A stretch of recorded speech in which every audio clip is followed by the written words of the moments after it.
Question প্ৰথম অসমীয়া FIFA referee কোন আছিল?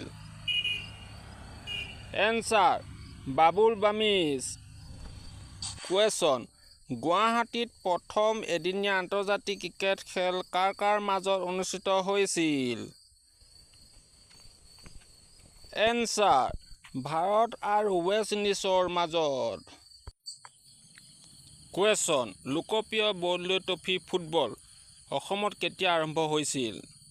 এনচাৰ 1952 চনত। কুৱেশ্যন কোন তাৰিখে অসমত খেল দিৱস হিচাপে পালন কৰা হয়? এনচাৰ 17 অক্টোবৰত। কুৱেশ্যন দুৰ্গৰ ফুটবল প্ৰতিযোগিতা কিমান চনত আৰম্ভ কৰা হৈছিল? এনচাৰ 1962 চনত।